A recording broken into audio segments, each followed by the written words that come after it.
This call is being recorded. Pakanaka ndinokutenda mwana wangu Chidhakwa nekumudza kuimba kwakanaka nemese manamata tinokutendai.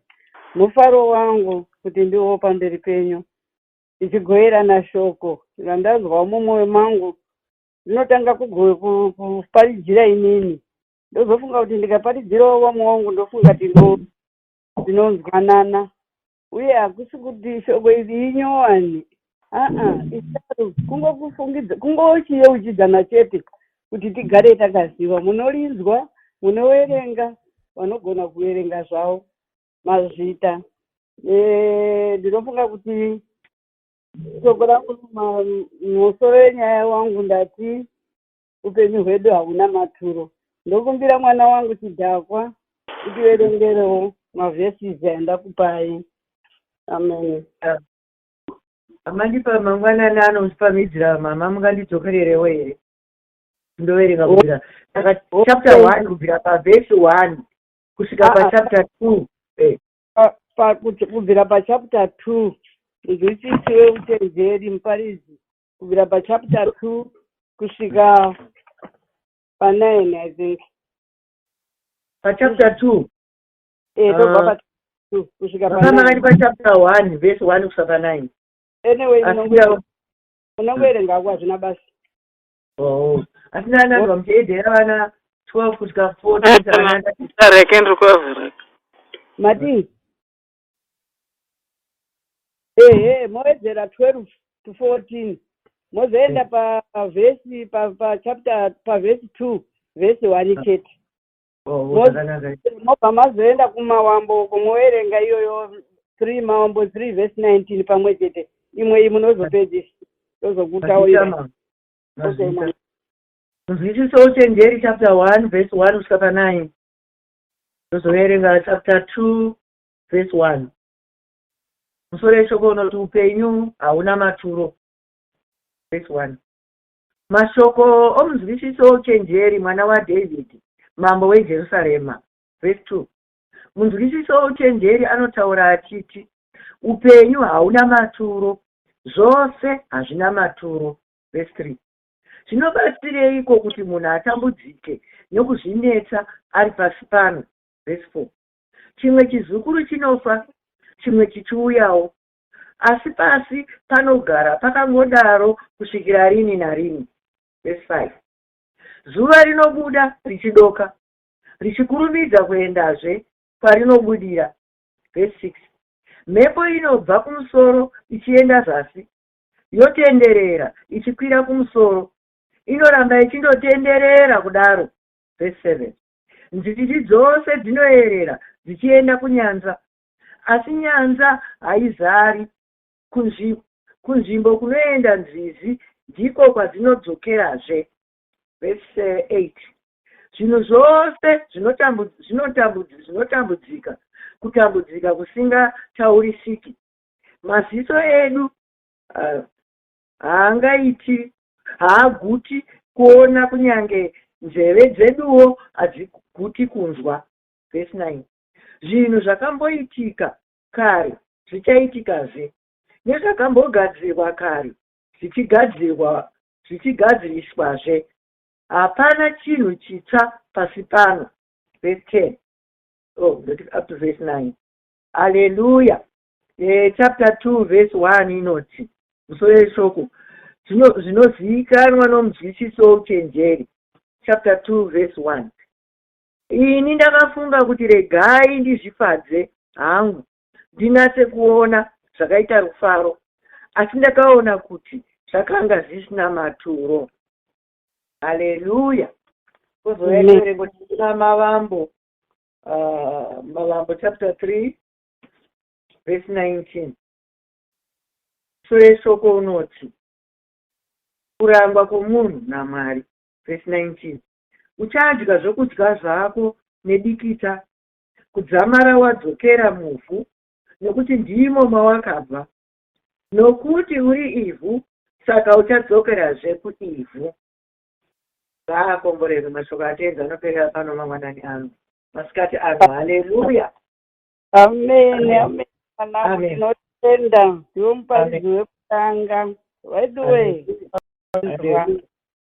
Hasi nemunzwisisi uyu weuchenjeri ari muparidzi. Upenyu hwedu hauna maturo. Ndaimbozvibvunza ndichiverenga, ndinotanga raparidzira inini wacho. Ndichizvibvunza kuti hauna maturo nei? Akaenderera mberi munzwisisi uyu. Akati zviro zvese hazvina maturo. Munhu akaenderera mberi munzwisisi achitaura achiti upenyu hwedu hauna maturo. Zvese hazvina maturo. Zvinobatsireiko kuti munhu atambudzike nekuzvinetsa ari pasi pano? Usikarini nechokwadi. Ndazwa ndichibatiwa wadikani? Inonguva haidzi yekutamba nayo. Ndafunga munzwisisi uyu weuchenjeri uyu tazwa kuti anga ambori mambo weIsraeri, asi akaona kuti hazvina maturo zvesezvo. Asi mweya wedu kuna Mwari zvese zvatinoita izvika hazvibatsiri. Asi patiri isu munyama, of course nyama yedu inoda kugarawo zvakanaka, inoda kudya zvakanaka, inoda kufara.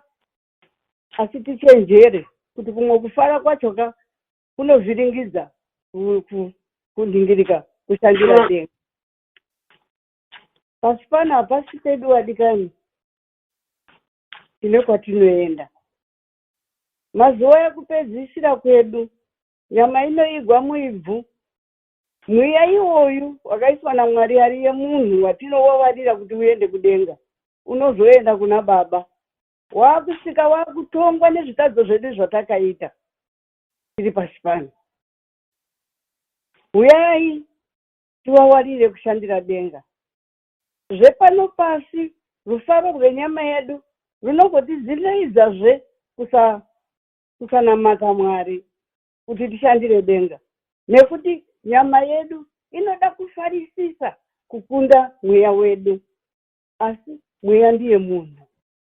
Dai Mwari atibatsira kuti tinzwisise kuti zvese zvatinoita izvi Mwari patinenge taenda ipapo, Mwari taakutongwa, mweya waakutongwa, nyama inodzoka muivhu nekuti ndimo yakabva, sekutaura kwaita Mavambo. Ndimo yakabva muivhu imomo, saka ndimo inenge yakudzoka. Ende yakadhipoza, miviri wedu takadhipoza muivhu munyama iyi. Patinozvarwa unenge uine rukuvhuti rochekwa, rwoichererwa pasi kumushandi zvotaiita. Kuno munoisa mubhini zvopiswa. Siri riri kuenda kutaura kuti nyama yedu haina maturo. Uyai tibatikane wadikani nekushandira denga. Nekuti unomusha hauzi wedu. Pane rwiyo runoimba rwakaimbwazve naJim Hift, this world is not my home. Vanoimba kuti rwiyo Methodist vachidaro kuti handimusha tiri kupfuura kuenda kudenga ndiwo musha wedu. Watumwa variko vanotimiririra, vanotidaidza kuti uya mwana wangu. Uyai tingwarire wadikani kushandira mweya. Uyai tingwarire wadikani mafaro ayatinoita pano panyika kuti anotisvisa kupi. Mwari wakatipa kuti tifare tiri pano, tinofara, asi mafaro edu anozojambira, anoenderera otivhiringidza kusenzera denga, kushandira denga. Nei ndiri kudaro? Nekuti vazhinji wedu zvakanaka fani kuti mushande. Mavambo wadaro, Mambo Jesu achitaura pakatitangirawo teteguru wedu Ivha naAdamu. PaIvha akaita izvo zvokunyengerwa nenyoka, tikazi muchadya zveziya redu, uchatakura mimba ukarwadziwa iwe mukadzi, asi muchasevenza. Ikoko kusevenza tiri pano pasi tinofanirwa kushanda chokwadi. Endi tisati isu zvanzi upenyu hwedu hauna maturo ngatirege kushanda. Nekuti tinodawo kugara pakanaka. Mweya wacho unoda waMwari, unoda kugarawo makachena, unoda kuve netemberi yedu iwe ichichena, ichidya kwakanaka. Tomboshanda neziya kuti tiwane izvozvo. Saka kana tashanda kudaro, tisazopedza zvekuti kana tashanda toparadza sehuku inongotwatsura. kushanda uchiziva kuti ndichasiyawo nhaka yepano pasi yekusiyira vana vangu nevazukuru vangu. Asi tisakanganwa kuti patinoenda ava ngavasare vachitangira ipapo pane zvepano pasi, kuti vagare vachifara kuti amai vangu nababa vangu, sekuru vangu nambuya vedu vakatisiyira nhaka yekushanda tichibuda dziya tichishandira pasi pari pane mabhiru. Kudenga hakuna, asi tichiziva kuti mweya wedu kana tavadzidzisa kushandira nyama yedu tichishanda zvakanaka, ngativadzidzise zvekunamata kuti tizive kuti haisi permanent home yedu kune musha uri kudenga uratinoenda kwatichagara nekusingaperi. Saka vadikani ndiri kuti kudii, nyama yedu inoda kufairisisa kwekupfuuridza. Kana yafarisisa, honai mazuva ano takazi tinoshanda zveziya, asi isu taakuda kushanda, hatichada kushanda, vana vedu havachada kushanda, vabereki vedu vaishanda. Taiona vana mai vachirima, waine vana kumusana, zvichirwadza, wari kushandira temberi kuti tirye tichiguta. Vana wedu warege kuona nhama, warege kufa nenzara zvepano pasi, wachinamata zvakadaro kuti mweya inoenda ione nzvimbo. Mwari wakanaka fani, anoita kuti tikanganwe. Izvozvi tikanzwa tine hama dzedu dzakaenda vadikani, dzakaenda kumusha, asi Mwari padzinenge dzaenda ipapo ndipo tinofunga kuti shuwa pano hausi musha wedu. Kukangopera nguva tavawiga zviya, kwapera nguva tatokanganwa, taakuriragisa.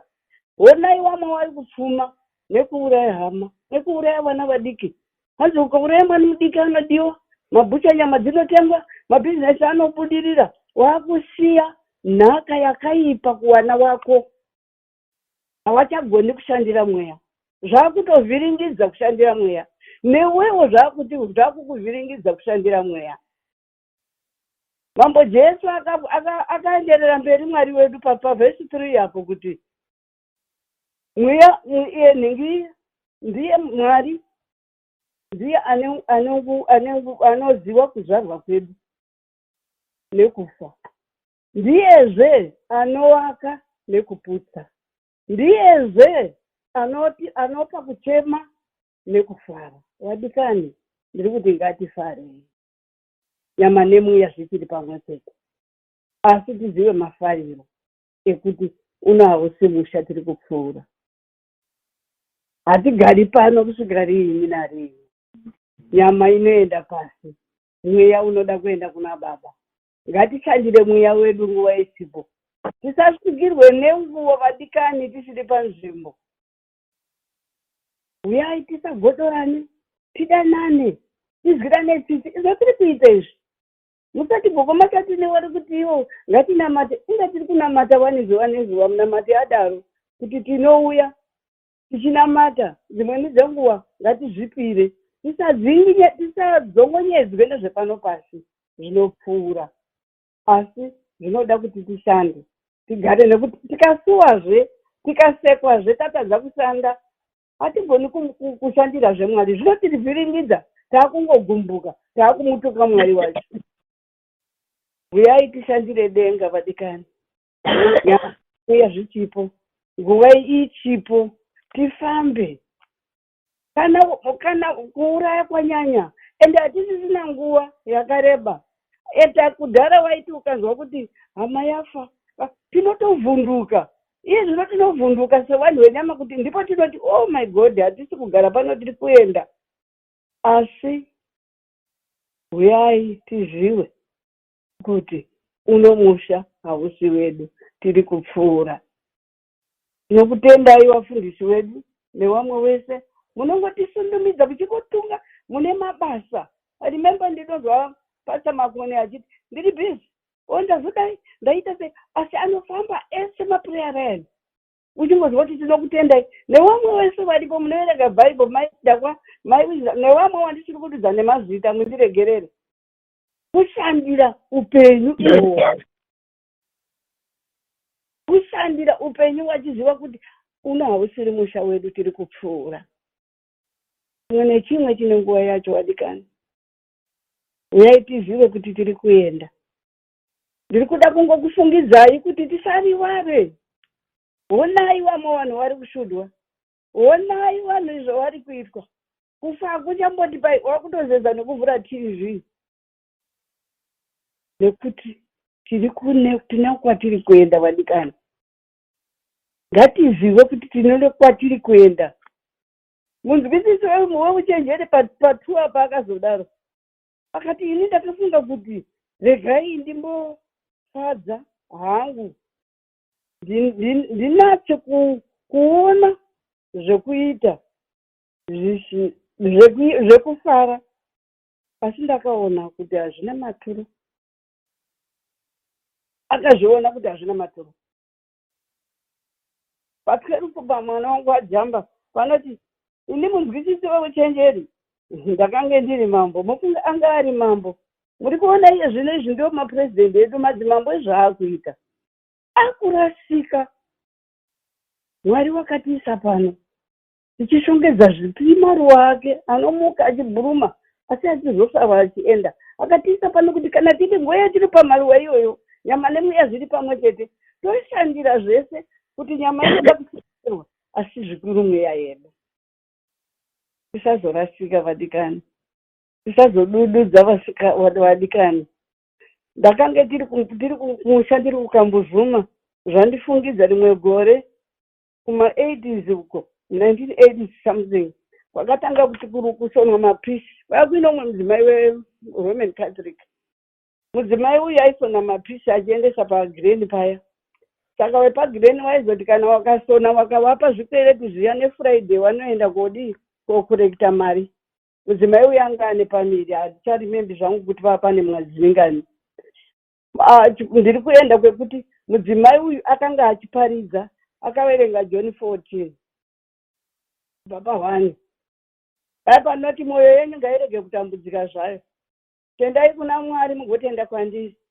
Kumba kwababa vangu kune dzimba zhinji dzokugara, asi ndiri kuenda ndichadzoka ndomutora umwe naumwe kuti muve pandiri. Takazvitigadzirire. Mudzimai uyu hanzi akaenderera mberi, mari dzeyaka yakazonga yakuitwa parufu pake, akaenderera mberi achitiye zuva nezuva chidhina yako mudikani kune stendi. Mambo Jesu akaenda umwe naumwe une stendi yake yakaiswa chidhina chinongouya chimwe nachimwe chimwe nachimwe, zuva rimwe narimwe, gore rimwe narimwe, mwezi umwe naumwe sondo kunoiswa chidhina chako chauri kuzvivakira wega iwe dunga munhu kumusha. Zvanzi mudzimai akaparidza sere wanhu wakati ichokwadi, ichokwadi patinofamba tiri kugogodza ichokwadi.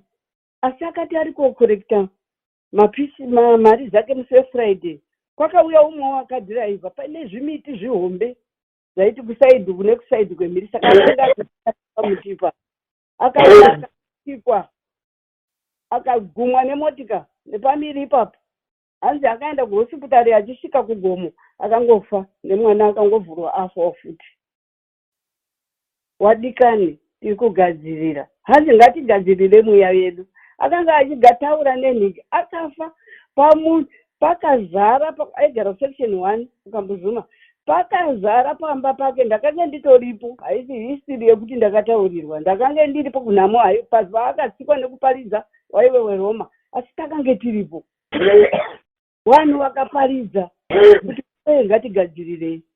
Tinofa tichigadzirira zvepano pasi zvenyama yedu, tinongofa tichigadzirira. Izvi zvinomukatarisa madhairo edu ekunyora iwayo nechi tiri kutoti gore rino yatinoti, asi iye zvinoka wedu wei ngatizive kuti zuva iri risati svikire tisiri panzvimbo, ngatisvike tiri panzvimbo takamirira kuti nyama yedu igoenda pasi. Nyama yakakomborerwa inoenda pasi, zvatopera, asi mweya unenge wakuenda kundotongwa nezvivi zvedu zvatakaita pano pasi nekutadza kwedu. Endi Mwari wedu anoda kuona kana akutoka, anoda kuona zvaibva pamuromo yedu apa tichitaura pane shamwari. Zvanzi tisagotorane. Taitaura zvakadii pashamwari, taidanana zvakadii, tiri kuzviita ipapo. Uyai tienderere mberi wadikani nekushandira mweya yedu. Upenyu hauna maturo. Akazviona kuti nyangwe dai muzwisisi wekuparidzuka, akazviona kuti nyangwe dai ndiri mambo, asi ndazviongorora ndakada kuedza kufara ndikaona kuti no zvino zvepasi pano hazvina maturo asi tiri pano pasiye zvino takadai zvine maturo nekuti tiri kugadzirira nyama yedu iyoyi inogara mweya waMwari inoda kuti tifare wedu weye ngatifarei.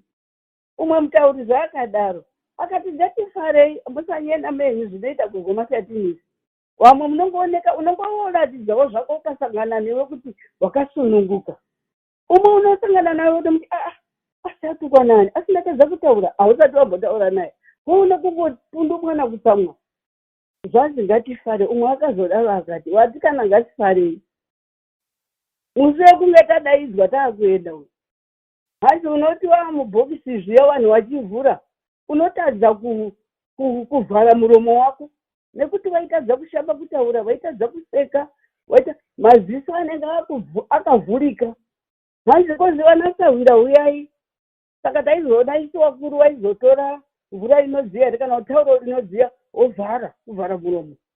Wakatadza kuseka uri mupenyu wakatadza kutaura uri mupenyu asi wakuda kutaura wafa hazvichaita nekuti mweya waMwari wabviswa changosara ivhu nyama iyi.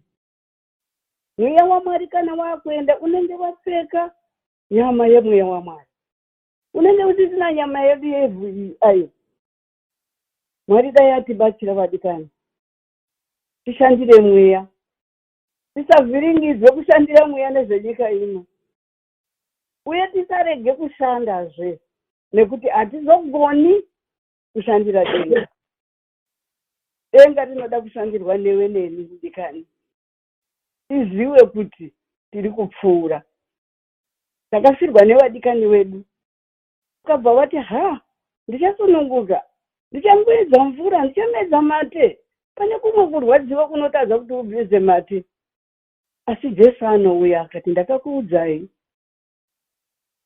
kuti garai henyu panyika apa ndakakuisai panyika muri kupfuura itembarari muri kupfuura asi tembarari yacho isu hatiioni nekuti wedu weye takuti takuma70 samuti totoona kunge tagarisa tinogara nekusingaperi asi shoko riri kutitaurira kuti ino kwatiri kuenda. Tisakanganwe kushandira mweya wenu tisakanganwe kuzvizera tisasvikirwe tiri panzvimbo. Tinoona naJosefa haana kumbopindura kana kuita sei akanga ati ukaita zvako raki Mwari anokukumburidza nyange wotadza unogona kudzoka uchikumbira ruregerero. Haana kumbotadza mwana uyu wakoma wake ndiwo wakazoamena here waizoenda kuna Mwari. Tinoziva David anga ari mambo akatadza akaita ruchivo rwepano pasi rufaro rwuye runovhingiridza kunamata Mwari wakarugamuchira akati ndizvozvo hakuna kwandinoenda zvinoenda kupi. Asi akazoti ini pamwana wake vaDhavhidhi ndakanga ndichiti Mwari akadadirei aitadza kana kudya aitadza andaimbozviva kuti mwana waakaita weupombe. Mwari akatumwa mutumwa wake akati iwe ngozi yapinda mumba mako nekuti anga ada kufadza nyama. Dzimweni dzenguva tinotadza tisingazivi asi kuti zvakazoita kuti paakazoona kuti bazi ngozi yapinda mumba mako yakangokwadza mwana usina mhosva haana kukumbira kuzvarwa nevanhu vasina kutenderana Mwari asi kuti Mwari akamuti mwana iye aende. Akati akaona wadzidzi wake wakungonyingirika akati zoita sei akabvunza asi mwana wafa akati tiri paimvura ndigeze akaenda. Ndiri kutaura kuti kudii akayeuka kuti ndatadza akaenda akaumburuka ana pamakumbo aJesu wake akaregererwa. Hezvo tiri kuerenga maSamusi haana izvo akazodzokera achiita akabva angoregera akatadza akanamata Mwari wake akanyora masamu ake akanyora Psalm 23 kuti Jehovha mufudzi wangu. Mwana wangu amai vanongotaura vachienda ndozvakanganwa kutaura tiri ndierengera chierenga chechitatu chechi3 Psalm 39 nziyo nziyo 39 Psalm 39 verse 4 kusvika pa9. Musoro shoko rinoti kureurura kwomunhu ari kutambudzika, kumutungamiri wokuimba kuna Jedhutuni rwiyo rwaDhavidhi. Verse 4. Tenzi ndizivisei magumo angu, uye kuti mwero wemazuva angu wakadini. Ndizivisei kukurumidza kuguma kwoupenyu hwangu. Verse 5. Tarirai makaita mazuva angu soupamhi hwezvanza, nenguva youpenyu hwangu sechinhu pasina pamberi penyu. Hongu munhu wose amirepo somweya unofemwa bedzi. Verse 6. Zvirokwazvo munhu anopfuura somumvuri, zvakare anoshingairira nhando, anounganidza pfuma asingazivi achazoitora. Verse 7. 4-9. Okay. Verse 7. Zvino ini Ishe ndakakutarisirei tariro yangu iri kwamuri. Verse 8. Ndinunurei pazvitadzo zvangu zvose, musandirege ndichinyadziswa nebenzi. Kupedzisira ndakaita semberere, handingashamisi muromo wangu, nokuti ndimi makazviita. Ndaakomboreza mashoko atenzi anoperera pano masikati ano. Haleluya. Amen. Mwana wangu mazvita zvakanaka. Amen. Amen. Hanzi upenyu hwedu hwakaita seshanza chemumaoko maMwari. Chanza handiti kana tikabata chinhu chinopfumbata kudai anogona kupfumbata upenyu hwedu. Zvikanzi makaita kuti inini ndisekwe nebenzi, asi hatina kuvhura muromo wangu. Watikani ndizvo tinoda kuti tiite: kuregerera, kusashama, kushanda. Josefa haana kutombotuka munhu kana iye hana aichemera Mwari wake. Uye tisapopote, tisatuke. Asati makamwendiisa senhingi sekuupenyu hwangu sechando chemaoko angu, kunge husina nematuro seupenyu hwacho.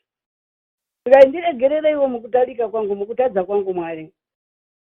Pamunotarira ndichitadza mondiregerera, kunge wabvuma kuregererwa. Mwari anotiregerera torutsa sembwa inorutsa marutsi dzemuno dzinogadzirwa dzezvekwedu dzatinoisa yongodya zvemarutsi acho. Saka tinoregererwa, touya totadza totora zvechinhingi kutadza kwedu kuya. Mwari anongoramba atingoregerera, asi unosvikirwa kutorwa manje kuti uende. Yasvika nguva yekuti iwe imba yako yapera, mai Makadini aida, waakuchiuya. Hazvizozi ndiri kutora musi wakati. Ipapa ndiri kutaura kudai, mongozwa kuti ambuya muri pamiti here? Gogo Makadini muri pamiti kwakutodaidza 911. Mapurisa auya, munhu atofa, bhaibheri rakavhurwa kudai. Nguva yangu yakwana.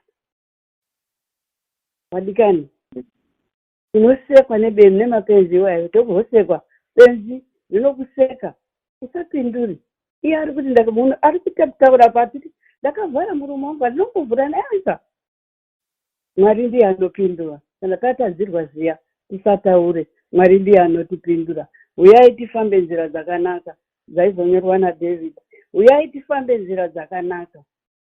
Tisawe vanhu vanozviitisa, tisawe vanhu vanozvionesa. Mwari ndiye anotionesa, Mwari ndiye anotiitisa. Tisati ameno, kana denga racho ririko ameno. Tinozopindwa nevakadi ifevha iya, ndizvo vamwe tinoita, hanzi ifevha iyi. Munoti iye Dhavhidhi akauraya Uriya, ari kumurwira Uriya, ari kumurwira nhingi yake, ari kumurwira nyika yake. Otora mukadzi wake, iye ane wakadzi, ruchihwa rwakadaro, akuvhingiridza kunamata Mwari, ovhiringidza mweya uya. Mweya unongomira, umwe naumwe unaye mweya, ndiyo ngirosi yako unayo. tinouya tichizezerwa murefti umu kuti hei ita chakadai kureiti Jesu wouya nekavoisi kadiki zvikanononosiya zvichapera zvose unozvisiya zvose hapana chaunoigwa nacho muguva zvinosara izvi mudikani asi iwe ramba uchifamba chete kuti mweya ufare anenge akudzikaira mweya mutsvene ivhu ravo ndiro tinounganira paya mweya unounganirwa uya akuenda uyai tizogadzira dzimba dzedu nemwoyo yedu yakachena uyai tiite zvinhu zvakanaka tisemewo kutadza tivawarire kunaka vadikani wakaona hana akataura namwari wake akaana kutarisa pemina wamwe tinodadirwa kudaro takadadirwa kudaro tiine wana unoona kutaura mai muri kuchemei mwanangu ndiri kurwadza nyarara yenyu mai wamwe waibva wazoti nyararai mai ndichadzidza ndikokuchengetai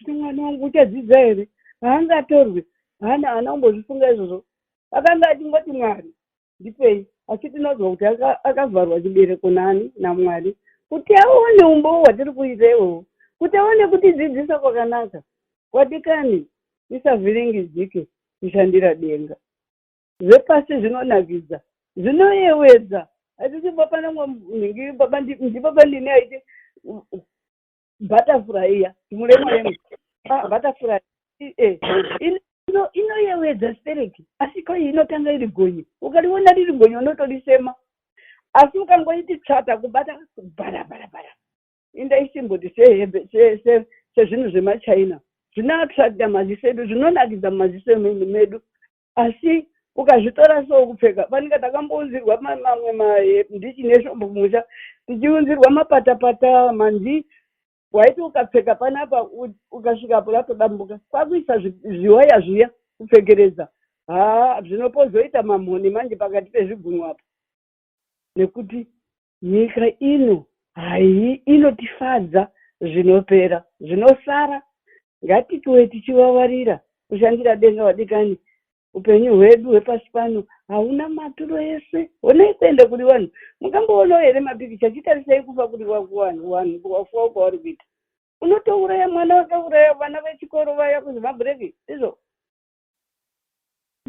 vanzi pana vamwe vakauraya vari kuura vanhu muchechi nekunamata kudai tinozozvishingirira here onai mambo Jesu zvaakaita akatambudzika ari pasi pano achitirapa achiita sei zvanzi mambo Jesu akafa atangutambudza kudaro ari pamuchinjiko akati akaona kuti ini ndichifunga ndakafunga kuti akaona kuti baba wangu awa vaakugumbuka vanhu vaya vachapararirwa awa ari kunditi ndifire wakomborerwe wasiye zvese vakanga vasina pekugara mambo Jesu zakazwa nebvuwa chairo akapiwa raJosefa Aramatiya asi akafira zvivi zvedu akafira kuti tigare zvakanaka tichisenza zveziya izvozvo tichigara zvakanaka asi tichiziva kuti tichadzoka muivhu tiriwe ivhu zuva iro akamuka mambo Jesu tinozwa kuti vana Mariya Magadharena vana Mariya mai waJesu navanasaro vakaenda kuguva vakasiya vana baba vakarara hatisi kuti vakaipa vana baba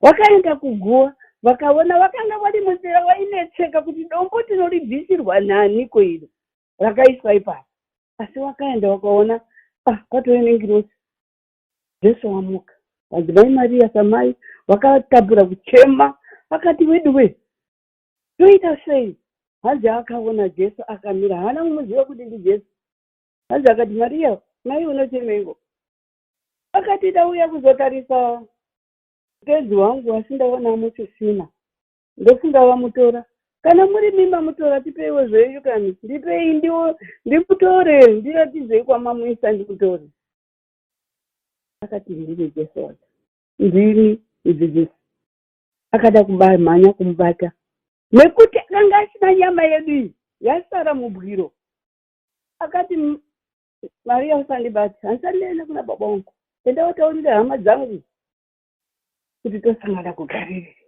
adzoka apfeka mweya akanga apfeka mwiri wemweya usiri wenyama ino wevhiri wadikani ndauya kuti tingofungidzana iye mineni tigare panzvimbo tisacheuke tisadududze kudzoka shure ngatirambe tichiita izvi asi tigadzirire tizotorwa tiri panzvimbo yakanaka.